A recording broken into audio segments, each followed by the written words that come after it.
네, 안녕하세요. 과학 커뮤니케이터 궤도입니다. 오늘 이 자리에서 여러분과 함께 인류 역사상 가장 혁명적인 순간 중 하나를 되짚어 보려고 합니다. 바로 갈릴레오 갈릴레이가 이끈 과학 혁명의 이야기입니다. 여러분이 확신했던 상식이 나중에 틀린 것으로 밝혀진 적이 있나요? 우리는 일상 속에서 수많은 상식을 접하지만 시간이 지나면서 그것들이 사실과 다름이 드러나는 경우가 많습니다. 오늘 우리는 그 대표적인 예 중 하나인 갈릴레오 갈릴레이의 이야기를 통해서 어떻게 한 개인의 도전이 과학과 사회 전반에 걸쳐 패러다임의 전환을 이끌었는지 한번 이야기해 보겠습니다. 과학은 단순히 사실을 알아가는 과정일까요? 아니면 우리의 세상을 이해하고 변화시키는 도구일까요? 과학의 발전에 대해 오래전부터 주요한 시각이 있었습니다. 대표적인 것은 누적적 발전 모델로 과학이 시간과 함께 꾸준히 지식을 축적해 나간다는 생각입니다. 이 관점에서는 과학자들이 점진적으로 새로운 발견을 통해 기존 지식을 확장하고 보다 정교한 이론을 만들어 간다고 보는 것이죠. 하지만 이러한 전통적인 관점들은 과학의 실제 발전 과정을 완벽하게 설명하지 못하는 한계가 있었습니다. 특히 과학사에서 나타나는 급격한 변화와 기존 이론의 완전한 전복을 설명하기 어렵다는 점에서 문제가 제기되었죠. 이러한 한계를 극복하기 위해 철학자이자 과학사학자인 토머스 쿤이 그의 저서 과학혁명의 구조, 여기서 패러다임의 전환이라는 개념을 제안하죠. 패러다임은 특정 시점에서 과학 공동체가 널리 받아들이고 사용하는 이론, 방법론, 기준의 전체적인 틀을 의미합니다.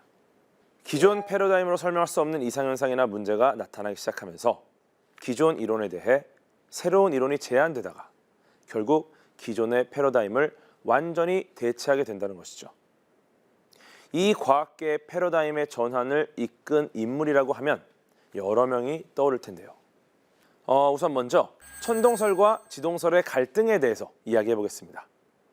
이 갈등은 단순한 과학적 논쟁을 넘어 종교와 철학 그리고 사회 전반에 걸친 큰 변화를 이끌어낸 중요한 사건이었죠. 먼저 천동설에 대해서 한번 이해해 보겠습니다. 천동설은 지구가 우주의 중심에 고정되어 있고 태양을 포함한 모든 천체가 지구를 중심으로 도는 이론입니다. 이 이론은 고대 그리스의 철학자 아리스토텔레스와 그의 제자 프톨레마이오스에 의해 체계화되었죠. 아리스토텔레스는 지구가 정지해 있으며 모든 천체가 완벽한 원운동을 한다고 주장했습니다. 이는 그가 관찰한 바와 철학적 신념에 기초한 것이었죠. 그러니까 내 눈에 보면 그렇게 보인다 라는 거였어요. 그의 이론은 후에 프톨레마이오스에 의해 더욱 정교해졌습니다.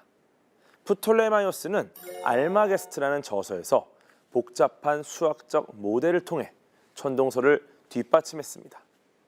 이 모델은 지구를 중심으로 태양과 달, 행성들이 도는 복잡한 궤도를 설명하려 했지만 보시다시피 실제로는 매우 복잡하고 비효율적이었죠.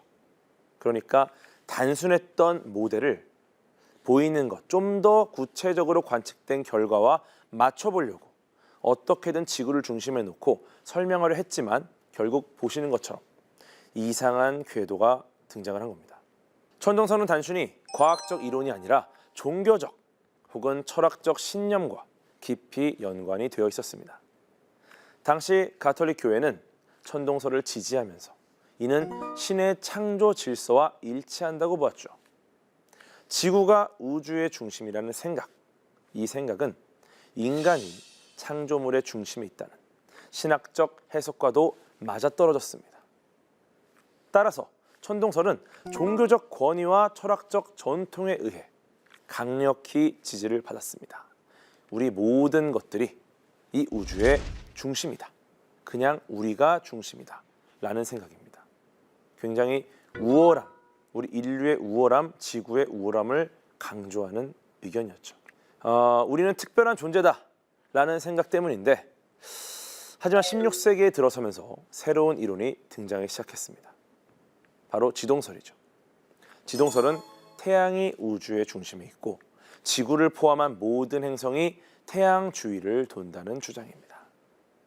이 이론은 기존의 천동설과는 정반대되는 입장을 취하며 당시 과학계와 종교계에 큰 충격을 주었습니다. 지금까지 천동설과 지동설의 차이를 말로 설명드렸습니다. 하지만 실제로 시각적으로 비교해보면 그 차이가 얼마나 명확한지 금방 이해하실 수 있습니다. 지금 보시는 애니메이션은 천동설과 지동설 모델을 나란히 비교한 것입니다. 왼쪽은 지구를 중심에 두는 전통적인 천동설 모델, 오른쪽은 태양을 중심으로 행성들이 공전하는 지동설 모델입니다. 지동설에서는 각 행성의 움직임이 훨씬 단순하고 자연스럽게 보이죠. 특히 금성과 목성처럼 내행성과 외행성의 궤도가 명확하게 구분되어 천체의 역행 운동까지 쉽게 설명할 수 있습니다. 이번에는 갈릴레오가 발견한 목성의 위성들을 재구성한 영상입니다. 지금 영상에서 보시는 점들이 바로 갈릴레오가 1610년에 망원경을 통해 발견한 위성들입니다. 이들은 매일 밤마다 위치가 달라지며 목성을 중심으로 공전하고 있었죠. 이 발견은 엄청난 충격을 줬습니다. 왜냐하면 천동설에서는 모든 천체는 지구만을 중심으로 돈다고 믿었기 때문이죠. 하지만 목성을 도는 위성들의 존재는 지구가 중심이 아닐 수도 있다는 가능성을 처음으로 열어준 것입니다. 갈릴레오의 가장 놀라운 발견 중 하나는 목성의 위성들입니다. 목성계는 소태양계라고 불릴 만큼 매우 많은 위성이 존재하는데요. 1610년 갈릴레오 갈릴레이는 망원경을 통해 목성 주위를 도는 4개의 위성을 발견했습니다. 이 위성의 이름은 이오 유로파 가니메데 칼리스토인데요. 이 4개를 갈릴레이 위성이라고 칭합니다. 바로 갈릴레이가 발견했기 때문이죠. 이는 당시 천동설을 지지하는 교회와 과학계에 큰 충격을 주었습니다. 왜냐하면 천동설에서는 모든 천체가 지구를 중심으로 돌고 있다고 믿었기 때문입니다. 갈릴레오의 발견은 지구가 우주의 중심이 아니라는 강력한 증거가 됐고요. 이는 지동설을 지지하는 중요한 자료가 되었습니다. 갈릴레이 또한 이 목성의 위성들을 발견하면서 지동설에 대한 확신을 얻었다고 하죠. 쉽게 말하면 무슨 말이냐면 목성을 중심으로 도는 무언가가 존재한다는 거. 이게 너무 말이 안 되는 내용이라는 거예요. 만약 지구가 우주의 중심이라면 존재하는 모든 천체는 오직 지구만을 중심에 놓고 공전해야 합니다. 그런데 다른 천체를 중심으로 도는 다른 천체가 존재한다. 이거는 말 그대로 그러면은 지구만이 모든 것의 중심에 있는 게 아닐 가능성이 있다는 거죠. 세상에 아주 유명한 연예인이 딱 한 명만 있습니다. 그 연예인 중심으로 모든 팬덤이 구성돼요. 그러면 이 연예인이 이 세상의 중심 연예인이겠죠. 그런데 어느 날 갑자기 멀리 있던 누군가 아주 조금 덜 유명한 연예인이 발견되는 겁니다. 그리고 그들에게도 팬덤이 있어요. 그러면 세상에 연예인이 한 명만 있는 게 아닌가? 그러면 굉장히 많은 연예인이 있을 수도 있겠다. 그들 주위를 도는 팬덤이 있을 수 있겠다. 그러면은 한 명만 있는 게 아니구나. 내가 중심이 아니구나. 다른 연예인들도 있구나. 이걸 알게 되는 거죠. 네, 굉장히 대단한 발견을 갈릴레오 갈릴레이가 해낸 겁니다. 또 다른 중요한 발견은 금성의 위상 변화였습니다. 갈릴레오는 금성이 보름달, 금음달 같이 다양한 위상을 보이는 것을 관측했습니다.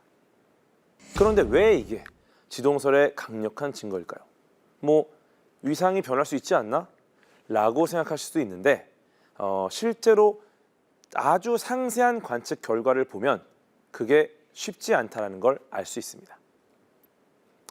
먼저 천동설을 사실이라고 가정을 하고 한번 해보겠습니다. 천동설에서는 금성이 태양을 따라가면서 태양과 지구 사이를 돌기 때문에 태양 주변을 벗어나는 건 구조상으로 불가능한 상황입니다. 이렇게 되면 지구에서는 금성이 항상 태양으로부터 빛을 받는 뒤쪽에서만 보이게 되죠. 이 말은 뭐냐? 금성이 항상 태양으로부터 빛을 받는 뒤쪽에서만 보인다. 즉 갈릴레오가 관측한 보름달 같은 금성의 모습은 절대로 관측이 가능하지 않다는 겁니다. 네. 우리는 항상 가려진 형태를 보는 거예요. 그러니까 태양으로부터 빛이 오는데 보름달이 보이려면 분명히 우리 쪽으로 태양빛 전체가 금성으로부터 반사돼서 오는 빛이 있어야 되는데 우리는 항상 가려져 있기 때문에 보름달을 볼 수가 없죠. 그런데 지동설로 적용해보면 상황이 달라집니다. 분명히 우리는 금성, 보름달 형태의 금성을 본다라는 거죠. 천동설에서는 그게 불가능한데 지동설일 경우 금성을 한번 보겠습니다. 지동설에서는 태양이 중심에 있고 지구가 그 주위를 돌기 때문에 지구에서 보는 금성은 태양의 빛을 받아서 다양한 형태의 위상을 보일 수 있어요. 게다가 지구에서 멀리 떨어져 태양 뒤로 가면 금성이 작은 보름달처럼 보였다가 지구에 가까워지면 점점 커지면서 태양의 그림자 때문에 초승달처럼 보이게 되죠. 이렇게 해서 갈릴레오가 발견한 금성의 다양한 모습이 실제로 가능하게 되는 거예요.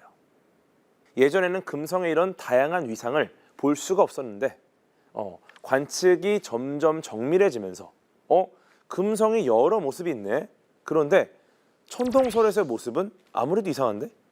지동설에서의 모습은 지금 관측된 모든 금성의 위상을 설명할 수 있구나. 금성의 위상 변화는 갈릴레오가 지동설을 확신하게 된 또 다른 핵심적인 이유였습니다. 초승달 모양부터 보름달에 가까운 형태까지 이 변화는 지구에서 보는 금성이 태양 주위를 돌고 있다는 것을 증명합니다. 만약 천동설이 맞다면 금성은 태양과 지구 사이에서만 움직여야 하고 이런 위상 변화는 불가능합니다. 이처럼 실제 관측과 지동설 모델이 일치한다는 사실은 단순한 이론을 넘어서 과학적 혁명의 시작을 알린 것이죠. 그래서 지동설은 금성의 위상을 자연스럽게 설명할 수 있다. 그러니까 천동설보다는 훨씬 더 설득력 있는 모델이다. 이렇게 대중에게 받아들여질 수 있었습니다. 갈릴레오는 이러한 발견을 바탕으로 대화라는 저서를 출간했습니다. 사실 쉽게 말할 수 있는 사회적 분위기는 아니었어요. 그러니까 내가 쓴 글, 내가 쓴 책으로 이러이러한 견해가 있다. 이러이러하니까 잘 들어라 라고 썼다면 굉장히 부담이 됐을 것 같아요. 그러니까 이 책은 대화 형식으로 등장인물들이 천동설과 지동설을 비교합니다. 그러니까 내 이야기가 아니라 어떤 가상의 극중 인물들이 대화를 하는 책이에요. 그런데 이 책에 있는 등장인물들은 지동설을 옹호하는 내용을 이야기하는 거죠.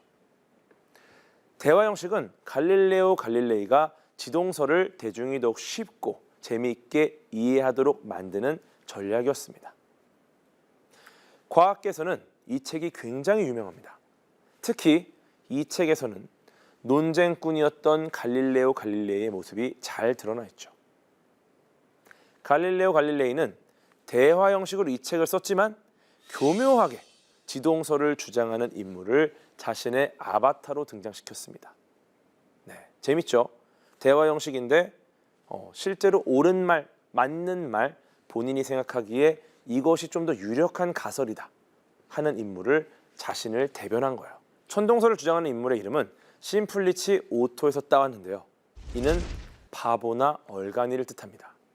쉽게 말해 이겁니다. 등장인물 김바보 그리고 김천재. 김천재는 갈릴레오 갈릴레이고요. 김바보는 천동설을 주장하는 등장인물이에요. 그러니까 이름 자체가 바보입니다.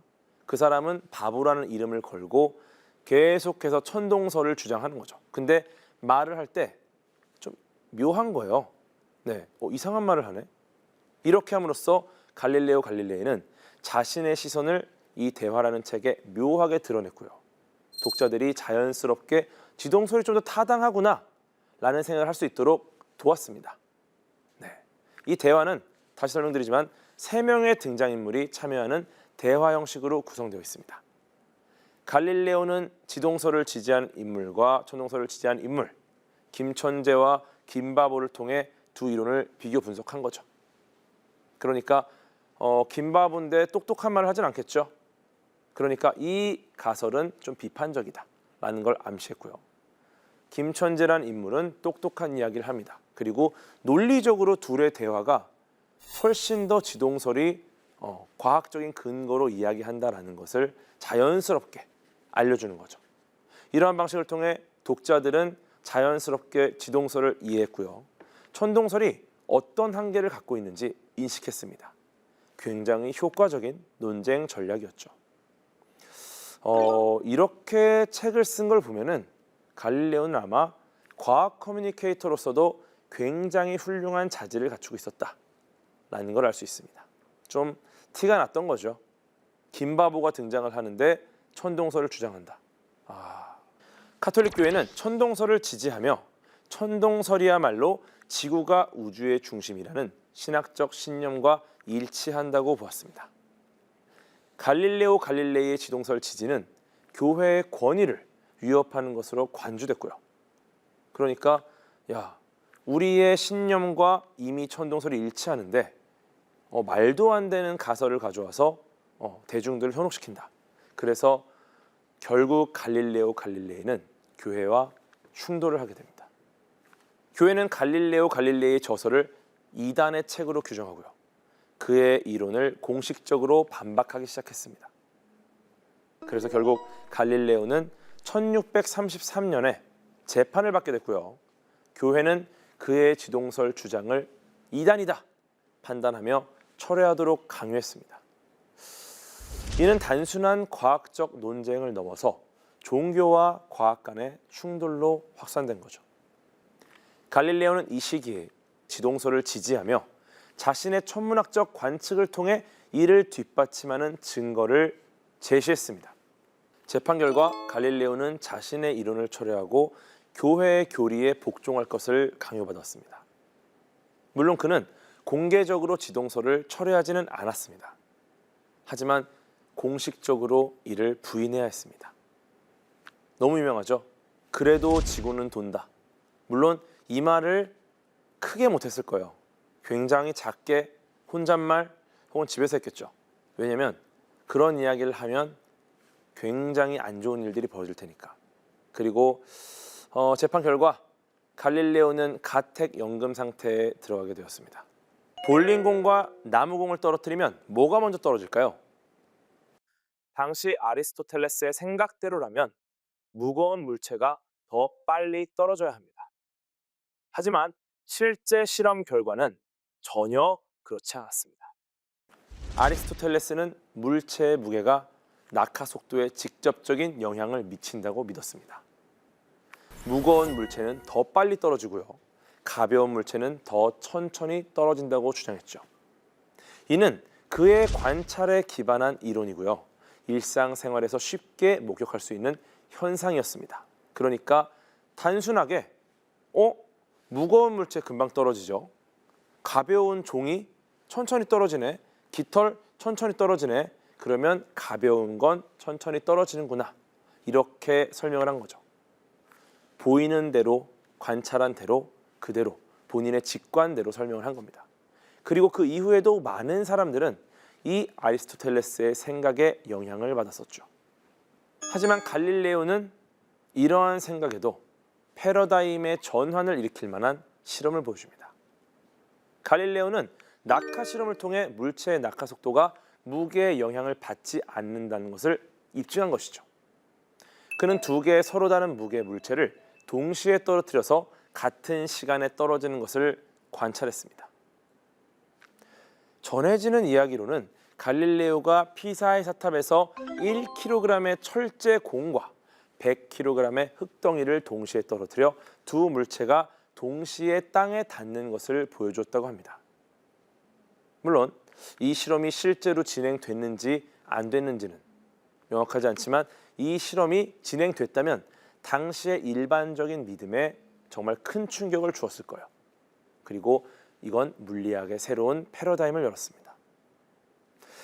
이러한 일화는 그의 실험적 접근과 기존 이론에 대한 도전을 상징적으로 보여줍니다. 갈릴레오는 아리스토텔레스의 이론에 도전하며 무게가 물체의 낙하 속도에 절대적인 영향을 미친다고 주장했던 기존의 견해를 반박했습니다. 모든 진리는 일단 발견하기만 하면 이해하기는 쉽다. 중요한 것은 진리의 발견이다. 네. 계속해서 여러분을 감싸고 있는, 둘러싸고 있는 많은 문제들에 대해서 한번 새로운 접근 방식으로 무언가를 발견해 보세요. 그러한 과정이 여러분을 점점 더 많은 변화 속으로 이끌 겁니다. 그리고 그것이 굉장히 많은 여러분을 둘러싼 많은 곳에 또 변화를 줄 거고요. 그리고 그러한 과정들이 결국 우리가 진리로 무한하게 접근하는 과정이다 라는 말씀을 드리면서 오늘 강연을 마치겠습니다. 감사합니다.